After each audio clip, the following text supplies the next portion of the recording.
CUET मुद्दे पर विपक्षी दल उतरे सड़कों पर। युवाओं के भविष्य से खिलवाड़ का लगा आरोप। अपनी पार्टी और आपकी सरकार को खरी खोटा।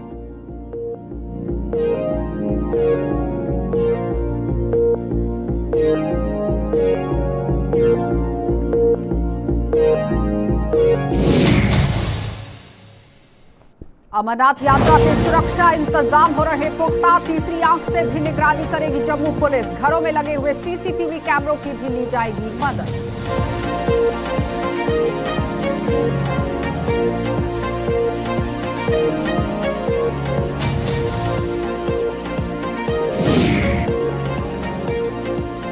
मियां भाई कोतवाल तो फिर डर काहे का। एमवीडी अधिकारी ने नियम रखे ताक पर। सरकारी गाड़ी में घूम रहा बिना सीट बेल्ट।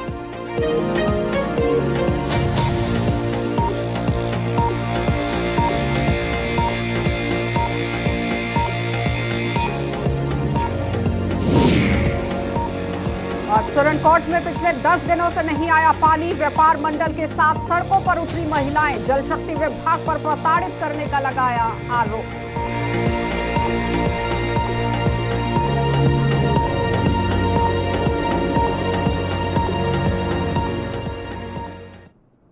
नमस्कार, बुलेटिन में आपका स्वागत है। मैं हूं आपके साथ आशा सरमाल। चलिए शुरुआत करते हैं जम्मू कश्मीर से जुड़ी खबरों की। कॉमन यूनिवर्सिटी एंट्रेंस टेस्ट के मुद्दे पर विपक्षी दल सरकार के खिलाफ लगातार सड़कों पर उतर रहे हैं और जम्मू में आज अपनी पार्टी और आम आदमी पार्टी ने अपने अपने स्तर पर प्रदर्शन कर सरकार के युवाओं के भविष्य के साथ खिलवाड़ करने का आरोप लगा दिया। इन दलों ने यहां ये परीक्षा देने से महरूम रहे युवाओं को राहत देने की मांग कर दी।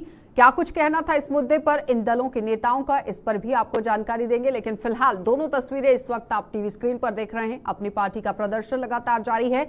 आम आदमी पार्टी का भी प्रदर्शन पूरी तरह से आप देखिए जारी है। किस तरह से सीयूईटी के टेस्ट को लेकर लगातार यहां पर आरोप जो है वो केंद्र सरकार पर लगाए जा रहे हैं और मुकम्मल तरीके से मांग की जा रही है कि जो युवा यहाँ पर जो छात्राएं अपना टेस्ट नहीं दे पाए हैं उनके लिए भी विकल्प निकालने की कोशिश की जाए। इस तरह से मांग रखी गई है। सड़कों पर आज ये दोनों पार्टियां विफरती हुई नजर आई हैं। सीधे तौर पर सरकार पर ही आरोप लगाया गया है। इसी खबर पर ज्यादा जानकारी के लिए हमारी संवाददाता हमारे साथ जुड़ चुकी हैं। शिल्पा, क्या कुछ वहां पर चल रहा है? क्योंकि जिस तरह से ये कोई पहला दिन नहीं है, काफी दिनों से प्रदर्शन जो है वो चल रहा है सीयूईटी को लेकर। जी, आपको बता दें कि लगातार सीयूईटी को लेकर जो है वो प्रदर्शन देखने को मिल रहे हैं, जहां पर एक ही मांग की जा रही है कि जो बच्चे अपियर नहीं कर पाए, जिन बच्चों के पास रिसोर्स नहीं है, उन बच्चों को दोबारा मौका दिया जाए, बच्चों का दोबारा जो है वो एग्जाम लिया जाए, ताकि वो बच्चों का साल वेस्ट ना हो और वो बच्चे जो है वो घर पर ना बैठे। जहां पर इनकी दूसरी मांग ये थी, अपनी पार्टी की बात करें तो अपनी पार्टी की मांग दूसरी ये थी कि जो पहले यानी कि जो एग्जाम पहले लिए जाते थे, जून के जो एग्जाम लिए जाते थे, उनके सेंटर जो है वो जम्मू में ही आते थे, तो वो एग्जाम जो है वो दोबारा से यानी कि वो जिस तरीके से रखा गया था तो वो दोबारा से सीयूईटी का जो। लेकिन शिल्पा, सरकार की तरफ से यहाँ पर ये कहा गया था कि बच्चे अगर ये टेस्ट पास करते हैं तो काफी तरीके से आप देखिए उनकी पढ़ाई और भी तरीके से अच्छे से होगी और अच्छे से वो अगर पास होते हैं तो भविष्य में काफी तरीके से बेहतर चीजें जो है वो देखी जाएंगी। लेकिन जिस तरह से विपक्षी आरोप लगा रहे हैं, क्या लगता है कि सरकार की तरफ से आने वाले समय में कोई बड़ा फैसला देखने को मिल सकता है? कोई बदलाव इसमें होगा? देखिए, लगातार इसको लेकर प्रदर्शन किया जा रहा है, लगातार मांग की जा रही है और एक ही अपील की जा रही है कि इन बच्चों को दोबारा से एग्जाम लिया जाए। इसको लेकर मेमोरेंडम भी पेश किया गया। आम आदमी पार्टी की बात करें या फिर अपनी पार्टी की बात करें तो इसको लेकर मेमोरेंडम पेश किया जा रहा है और आने वाले समय में अब देखने को मिल सकता है, क्योंकि युवा है जो कि देश का भविष्य कहा जाता है, युवाओं को और युवाओं का सवाल है, तो आने वाले समय में अब देखने को मिलेगा कि इसको लेकर जो है। शिल्पा, ये बताइए कि जिस तरह से बच्चियों की बात की जाए तो ज्यादातर बच्चियां जो है वो बाहर अपने एग्जाम को लेकर नहीं जा पाई हैं और अगर जो गई हैं वो अपने माता पिता के साथ गई हैं और अभिभावकों की तरफ से ये आरोप लगाया गया था कि उन्हें डबल पैसा जो है वो खर्च करना पड़ रहा है। क्या उसको लेकर कोई जानकारी कि सरकार की तरफ से कोई मदद और यहाँ पर मुहैया कराने की कोशिश की जाएगी? आपको बता दें कि इस तरीके से आम आदमी पार्टी की तरफ से ये कहा गया था। आंकड़े की बात करें तो सबसे ज्यादा युवतियों का आंकड़ा जो है वो सामने आया था। जिस तरीके से आपने कहा कि जिन युवतियों के पास जो था यानी कि वो अपने माँ बाप के साथ गए थे और कई युवतियां ऐसी हैं जिनका रिसोर्सेज ही नहीं था और वो युवतियां जो है वो आज घर पर बैठी हैं और इसको लेकर ज्यादा जानकारी जो है वो सामने नहीं आई है कि जो युवतियां जो है यानी कि जो घर पर बैठी हैं, जो बच्चे घर पर बैठे हैं, लेकिन आने वाले समय में देखने को मिल सकता है कि उन पर जो है यानी कि उनका एग्जाम जो है वो लिया जाएगा या नहीं लिया जाएगा। शिल्पा, कोई डिटेल आपके पास है कि आखिर कितने % बच्चों ने एग्जाम अभी तक दिया है और कितने बच्चे रह गए हैं?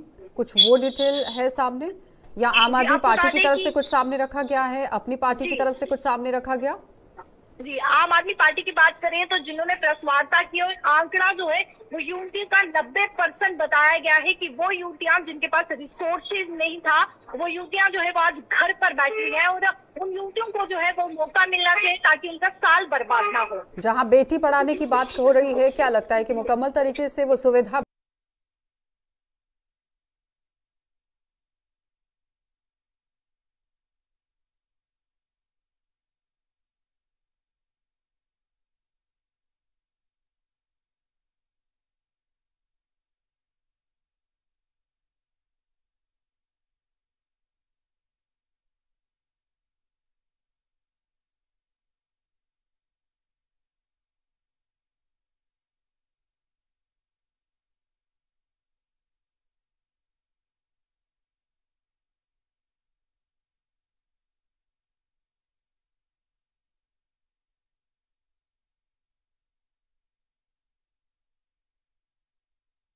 को भी इस पर सरकार को गौर फरमाने की जरूरत है, क्योंकि अब विपक्षी दल लगातार प्रदर्शन करते हुए नजर आ रहे हैं। और आपने देखा कि शिल्पा की तरफ से जो आंकड़ा सामने रखा गया उसमें वो कह रही है कि 90% जो युवतियां हैं वो अपना एग्जाम नहीं दे पाई हैं, जो एक चिंता का विषय जरूर बन रहा है। जहां एक तरफ उत्तीर्ण करने के लिए बात कही जा रही है, उच्च शिक्षा की बात हो रही है, बच्ची को पढ़ाने की बात हो रही है, लेकिन अगर बच्चियां वहां तक पहुंच ही नहीं पाएंगी तो पढ़ेंगी कैसे, ये एक बड़ा सवाल बनता जा रहा है। और लगातार विपक्षी दल जो है वो प्रदर्शन करते नजर आ रहे हैं। आगे बढ़ जाते हैं। श्री अमरनाथ यात्रा की सुरक्षा बंदोबस्त को पुख्ता यहां पर करने की कवायद शुरू कर दी गई है। शहर के प्रमुख पुलिस नाकों पर सीसीटीवी कैमरा का कवर लगा दिया गया है और जहां कैमरे बंद पड़े हुए हैं उनको ठीक किया जा रहा है और यहां से कैमरे नहीं लगे गए हैं वहां पर आप देखिए कैमरे किस तरह से लगाए जा रहे हैं। कहने का तात्पर्य यह है कि जिन चौक चौराहों पर सीसीटीवी कैमराज नहीं है वहां पर इंस्टॉल करने की कोशिश की जा रही है और खासकर पुलिस की ओर से भगवती नगर, पुरानी मंडी, इंदिरा चौक, शालामार चौक, सतवारी, विक्रम चौक आदि को सीसीटीवी के कवर को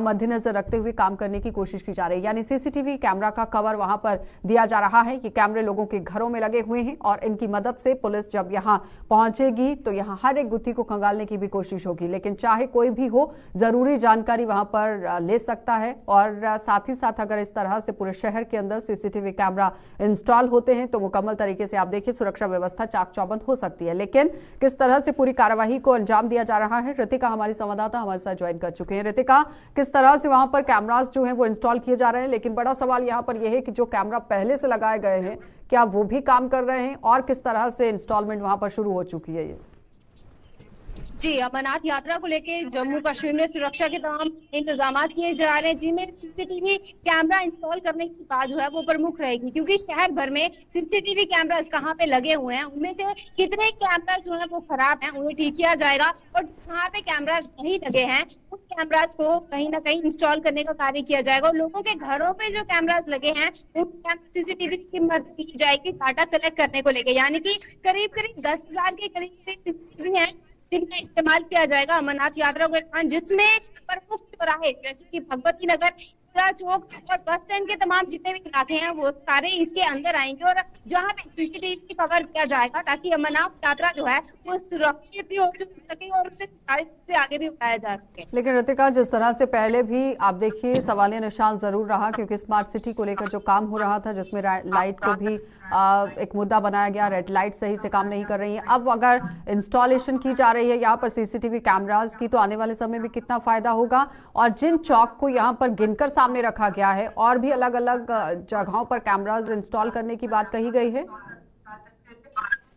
जी, आपको बता दें कि जब भी जम्मू कश्मीर में यात्रा का आगमन होता है तो गाड़ियों की संख्या भी बढ़ जाती है, जनता तो आती जाती है उसकी संख्या भी बढ़ जाती है। ऐसे में प्रमुख चौराहों में लगी हुई रेड लाइट बात करें या कैमरास की बात करें तो पूरा सही तरीके से काम करना बहुत जरूरी हो जाता है। इसीलिए यात्रा शुरू होने से पहले ही यहाँ पे निरीक्षण किया जा रहा है कि किन इलाकों में लाइट जो है, क्योंकि रितिका सबसे बड़ी बात आती है कि रूट क्या रहेगा और पिछली बार भी आपने देखा था कि कई बार रूट को बदला भी गया था। नहीं लगे। रितिका, मेरी आवाज आ रही है? कार्य किया जा रहा है और आसपास इलाके में हिदायत भी दी जा रही है कि सुरक्षा को आगे किस प्रकार से बढ़ाना है, यानी कि यहाँ पे किसी भी तरीके की भीड़ जो है यात्रा के दौरान वो नहीं दी जाने वाली है और आम जनता और नॉन लोकल यात्रा जम्मू कश्मीर में आएगी उनकी सुरक्षा जो है जरूर पुख्ता किया जाएगा। रितिका, मेरी आवाज आ रही है आपको? जी रितिका, सवाल ये है कि क्या रूट जो है वो निर्धारित कर दिए गए हैं, क्योंकि पिछली बार भी आपने देखा था कि रूट्स में कई बार बदलाव भी हुआ है। जो रूट अगर बदलने की बात कही गई है वहां पर भी क्या सीसीटीवी कैमरास को इंस्टॉल किया जाएगा, या फिर जिन रूट को निर्धारित कर दिया गया है वहीं पर कैमरा इंस्टॉल हुए हैं? जी, आपको बता देना चाहते हैं कि जो रूट निर्धारित किए गए हैं फिलहाल के लिए तमाम रूट में कैमरा जो है वो इंस्टॉल किए जाएंगे, परंतु इनके अलावा जितने मुख्य चौराहे रहेंगे शहर के वहां पे भी कैमरास लगाए जाएंगे। संख्या जो है सीसीटीवी की वो बताई गई है 10,000 के करीब, जिसमें आप लोगों के घरों पे लगे हुए कैमरास को भी इंक्लूड किया गया है। यानी कि आप यहाँ अंदाजा लगा सकते हैं कि जो यहाँ पे निर्धारित किए गए हैं और उसके अलावा के जो इलाके हर जगह पे नजर जो है ठीक है रितिका, बहुत बहुत धन्यवाद जुड़ने के लिए। तो फिलहाल आपने देखा रितिका हमारी संवाददाता हमारे साथ जुड़ी हुई थी, जो बता रही है कि सीसीटीवी कैमरा किस तरह से पूरे शहर के अंदर इंस्टॉल हो गए हैं और लोगों के घरों के अंदर भी जो कैमरास लगे हुए हैं उनकी भी मदद ली जाएगी। कहने का तात्पर्य यह है कि सुरक्षा व्यवस्था को चाक चौबंद करने के लिए पुलिस ने पूरी तरह से कमर कस ली है और किसी भी घटना को अगर अंजाम देने की कोशिश यहाँ पर दुश्मन करेगा या फिर कोई भी शरारती तत्व करता है तो वो पकड़ा जाएगा। तो इस पर आप देखिए किस तरह से अब कार्रवाई जम्मू कश्मीर पुलिस करती हुई नजर आ रही है। आगे बढ़ जाते हैं। औरों को नसीहत और खुद यहाँ मियां फसीहत की कहावत पूरी तरह से सटीक बैठ रही है डोडा के मोटर व्हीकल डिपार्टमेंट पर। लोगों को यातायात नियमों का पाठ पढ़ाने और नियमों का उल्लंघन करने पर उनके धड़ाधड़ यहाँ पर चालान काटने वाले मोटर व्हीकल डिपार्टमेंट के ही अधिकारी खुद इन नियमों का कितना पालन कर रहे हैं, डोडा में इसका जीता जागता सबूत है और आप टीवी स्क्रीन पर भी ये सबूत देख रहे हैं। तो डिपार्टमेंट का एक सब इंस्पेक्टर है जो सरकारी गाड़ी में अगली सीट पर बिना सीट बेल्ट और बिना वर्दी के बैठा है, जो लोगों से चर्चा का विषय आप देखिए किस तरह से बन गया है, क्योंकि लोगों के बीच में ये चर्चा चल रही है। इन तस्वीरों में आप साफ देख सकते हैं कि किस तरह से ये अधिकारी आगे वाली सीट पर बैठा है, लेकिन सीट बेल्ट बिल्कुल भी नहीं लगाई गई है। और अगर खुद आप लोग यहाँ पर इस तरह से नियमों को ताक पर रखकर उसकी धज्जियां उड़ा रहे हैं तो समझिए कि फिर आम जनता किस तरह से उसमें सहयोग करेगी, क्योंकि अगर इसी तरह से कोई आम शख्स होता तो शायद उसका भारी भरकम चालान अभी तक कट गया होता। लेकिन ये यहाँ पर अधिकारी हैं तो बिल्कुल भी पूरी तरह से फजीहत करते हुए नजर आ रहे हैं और अभी तक कोई भी एक्शन क्या लिया गया है या नहीं लिया गया है, इसी पर जानकारी लेंगे। वसीम गट्टू हमारे साथ ज्वाइन कर चुके हैं। वसीम, क्या कुछ कार्रवाई की गई है इस अधिकारी पर? देखिए, अभी तक तो कार्रवाई नहीं की गई है। कुछ टाइम पहले की ये तस्वीरें हैं, आपको बताना चाहूंगा ये डाबोल और डोडा की तस्वीरें हैं जहां पे ये शख्स जो है मोटर व्हीकल डिपार्टमेंट के हैं, यानी कि अभी तक बताया जाता कि इंस्पेक्टर है। और हमने कुछ लोगों से जब बातचीत की उन्होंने बताया कि इंस्पेक्टर है ये और इंस्पेक्शन पे जा रहे थे। और आप देख सकते हैं कि इनको सीट बेल्ट नहीं लगी है, यानी कि कानून सिर्फ आम जनता पे है। इससे ये दिख सकता है कि आम परेशान करते हैं और अपने आप को एक बढ़ाना चाहते हैं। तो इससे साबित हो सकता है एक तरफ से कानून और कानून वसीम, जहां ट्रैफिक पुलिस यहां बार बार जागरूकता शिविर लगा रही है, लोगों को पैम्पलेट्स बांटे जा रहे हैं कि आप सीट बेल्ट पहन लीजिए, हेलमेट का इस्तेमाल कर लीजिए, लेकिन अगर अधिकारी इस तरह से काम कर रहे हैं तो फिर आप देखिए किस तरह से काम चलेगा। इस पर क्या लगता है कि किस तरह से कार्रवाई करने की जरूरत थी? बिल्कुल, देखिए कार्रवाई करने की जरूरत है, स्टेशन इस पे संज्ञान लेगी और ऐसे लोगों पे काफी ज्यादा जरूरी है। ऐसे लोगों को कानूनी कार्रवाई करनी चाहिए और इन लोगों को करना चाहिए, इनको देखना चाहिए उल्लंघन करते हैं हम कार्रवाई हो। आपको बताना चाहूंगा टाइम जो है कोर्ट में दाखिल, उसमें बताया गया कि जनाब अंदर एक्सीडेंट इतने ज्यादा क्यों हो रहे हैं। उसके बाद जो है हाई कोर्ट ने एक स्पेशल टीम यहाँ पे भेजी गई थी, उनको बताया गया था आप असेसमेंट कीजिए किस कारण वहां पे चनाब खित्ते के अंदर एक्सीडेंट हो रहे हैं, यानी कि भद्रवाह, किश्तवाड़ और डोडा के अंदर। और उसमें देखा गया कि सबसे बड़ा फेलियर मोटर व्हीकल डिपार्टमेंट का देखा गया। एक तो यहाँ पे ड्राइवर ड्रिंक करके होते हैं और रैश ड्राइविंग देखी जाती है, यानी कि जितनी भी जिम्मेवारी मोटर व्हीकल डिपार्टमेंट की है जमीनी सतह पे मोटर व्हीकल डिपार्टमेंट टोटल क्या लगता है वसीम की टॉप टू बॉटम और बॉटम टू टॉप भी काम करने की जरूरत है, क्योंकि अगर रूल रेगुलेशंस बनाए गए हैं तो अधिकारी को यहाँ पर फॉलो करना बहुत जरूरी था? बिल्कुल, देखिए रूल रेगुलेशन जो भी बनाए गए हैं उनका पालन इन लोगों को करना चाहिए और जो हमारी हायर अथॉरिटीज है, खास करके डिप्टी कमिश्नर या जो डिविजनल कमिश्नर जम्मू है, उनको देखना चाहिए कि इस तरह का अगर डिपार्टमेंट यहाँ पे है तो वो उल्लंघन क्यों कर रहा है। इस अधिकारी के किसी आला अधिकारी से कोई बातचीत करने की कोशिश की गई वसीम आपकी तरफ से कि आखिर क्या कुछ कार्रवाई हुई है अभी तक, ये जो वीडियो सामने आई है? देखिए, अभी कुछ देर के बाद मैं डिपार्टमेंट के लोगों से बात करूंगा, एडमिनिस्ट्रेशन से बात करूंगा। आखिर ये शख्स यहाँ तो इसके आप देख सकते हैं यूनिफॉर्म इस शख्स ने नहीं पहनी है और लगातार इस तरह की कंप्लेंट्स में आ रही थी कि ये शख्स जो है यूनिफॉर्म के बगैर जो है इस तरह का उल्लंघन करता है, सीट बेल्ट का पालन नहीं कर रहा है। और इसके साथ में आप देख सकते हैं एक ड्राइवर भी जो गाड़ी चला रहा है उसने सीट बेल्ट जरूर पहनी है। यानी कि अपने आप में बाबू बन चुके हैं ये लोग। इनको पता नहीं है कि कानून किस तरह का है, मगर कानून सिर्फ लोगों पे थोपा जाता है, ये डंडा लोगों को दिखाया जाता है। इन लोगों पे शिकंजा कसना चाहिए, इन लोगों पे कार्रवाई करनी चाहिए।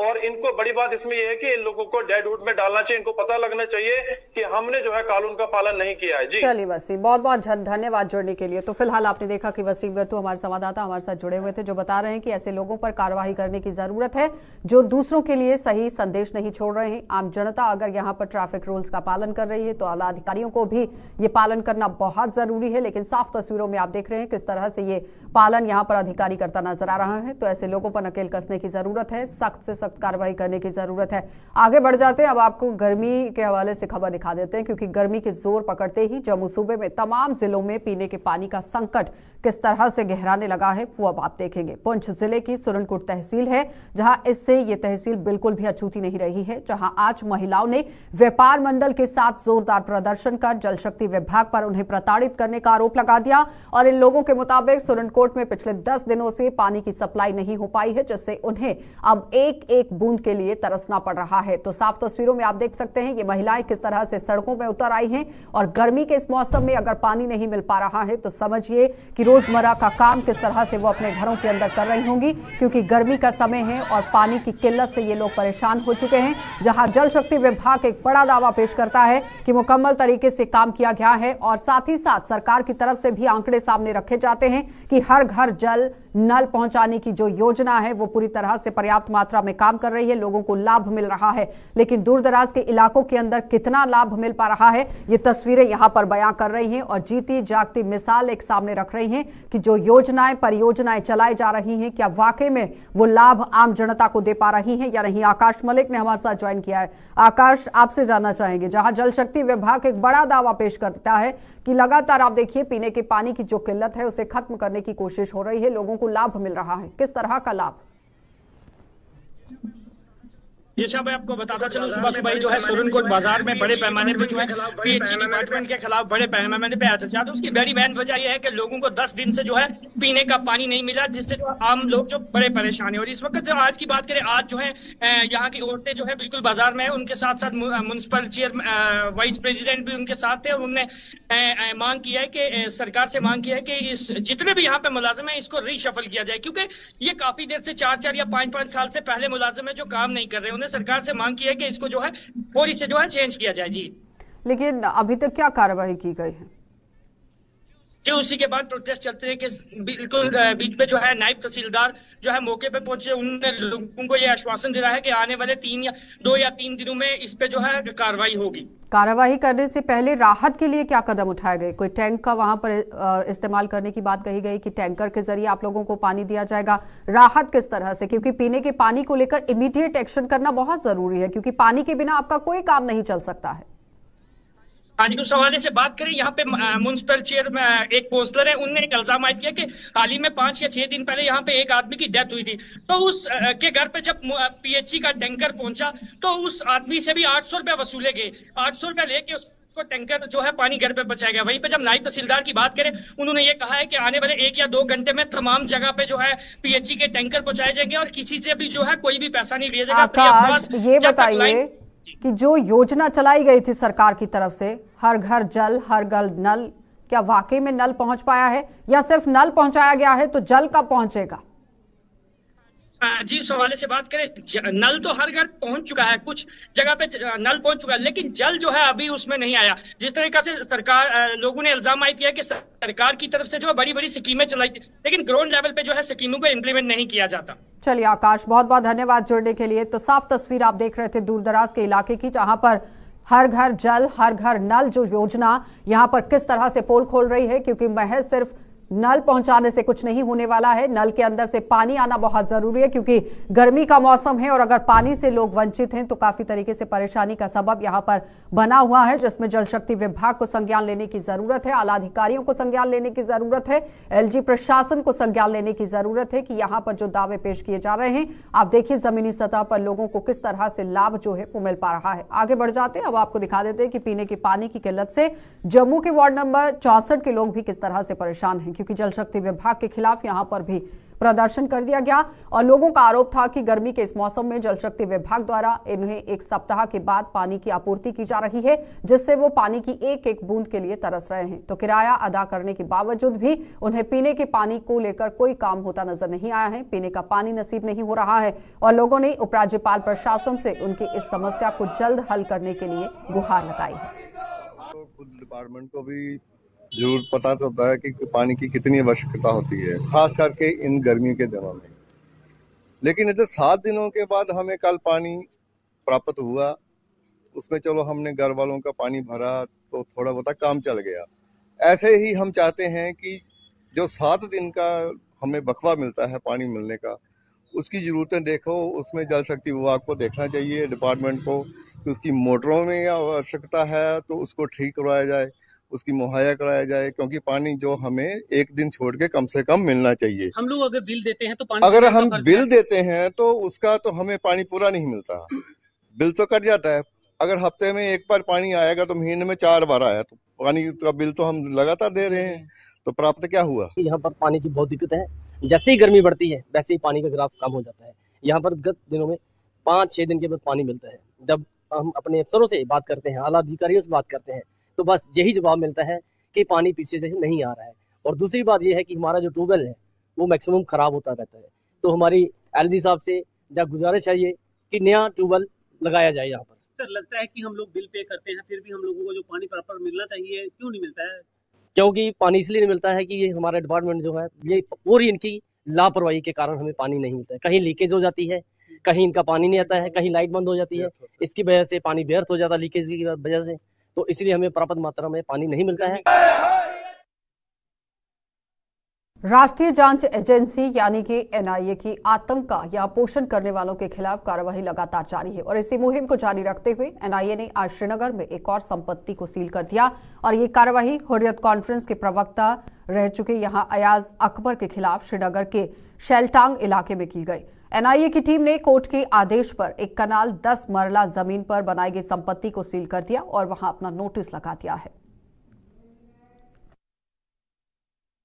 धर्मनगरी कटरा ऑटो रिक्शा की बढ़ रही संख्या श्रद्धालुओं और स्थानीय लोगों के लिए जी का जंजाल बन गई है। स्थानीय लोगों के मुताबिक श्री माता वैष्णो देवी जी की यात्रा में हो रही बढ़ोतरी के साथ ही यहां कस्बे में ऑटो रिक्शा की संख्या भी बढ़ती जा रही है। इसका फायदा उठाकर जम्मू और उधमपुर सहित अन्य जगहों के ऑटो रिक्शा चालक भी कटरा का रुख कर रहे हैं और लोगों का आरोप है कि ये ऑटो रिक्शा अवैध रूप से सड़कों के किनारे पार्क कर दिए जाते हैं, जिससे आए दिन कस्बे में यातायात प्रभावित हो रहा है और जिसका खामियाजा यहां पर लोगों ने प्रशासन से साफ तौर पर कह दिया है कि उन्हें भुगतना पड़ रहा है। तो प्रशासन ने ऑटो रिक्शा के लिए यहां स्टैंड का निर्माण कराने वाले और अन्य जिलों से आने वाले ऑटो रिक्शा पर अंकुश लगाने के लिए भी कदम उठाने की बात कही है, लेकिन लोगों ने ये सबसे पहले मांग सामने रखी है। अब देखना ये होगा कि प्रशासन की तरफ से क्या कुछ कदम उठाए जाएंगे।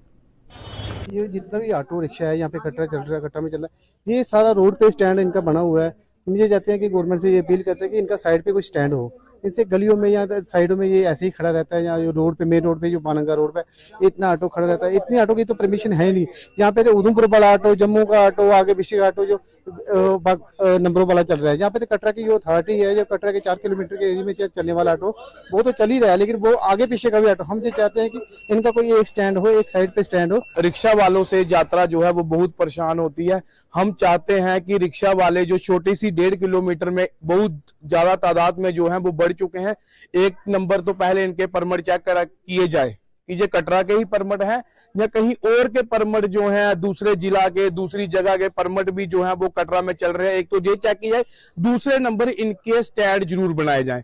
जो बाल गंगा वाली जगह बोलूं, वहां पे हमारे पास आधे किलोमीटर ऑटो ही लगा होता है।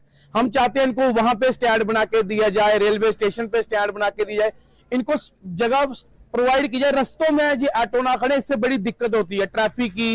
यात्रा जो पैदल चलती है, नंगे पांव भी यात्री आते हैं यहाँ पे, वो क्या होता है कि परेशानी बन रही है यहाँ पे। मैं चाहता हूँ कि आपके मीडिया के माध्यम से मैं ये चाहता हूँ कि इनको थोड़ा इनको अच्छा कटरा, सुंदर कटरा बनाया जाए। यात्री जो जहाँ पे आ रहे हैं ये जहाँ से अच्छा मैसेज लेके जाएं और अच्छी जगह बने ये कटरा। जनाब, इस समय जो है यात्रा की तादाद बढ़ती जा रही है और इसको देखते हुए ऑटो, जो उधमपुर का ऑटो है, जम्मू का ऑटो है, रियासी का ऑटो है, सभी कटरा पहुंच चुके हैं। जब मंदा होता है ये ऑटो कोई नहीं दिखता है, रश में ये हर जगह से ऑटो कटरा में आके अपना काम करते हैं, कोई पूछने वाला नहीं है। जहां मन करे वहां पे ऑटो लगा देते हैं, जहां मन करे वहीं से मोड़ देते हैं, कोई इनका एक प्रॉपर स्टैंड नहीं है। हमारी प्रशासन से अपील है कि जनाब इन्हें देखा जाए और इनको कम से कम कोई तो हो जो इनको देखे, कोई पूछने वाला हो। कोई पूछने वाला नहीं है, इनको जो मन करता है ये वहां करते हैं। इन्हीं की वजह से पूरे कटरा में जो है वो जाम की स्थिति बनती है। चलिए बुलेटिन में फिलहाल इतना ही, आप बने रहिए हमारे साथ।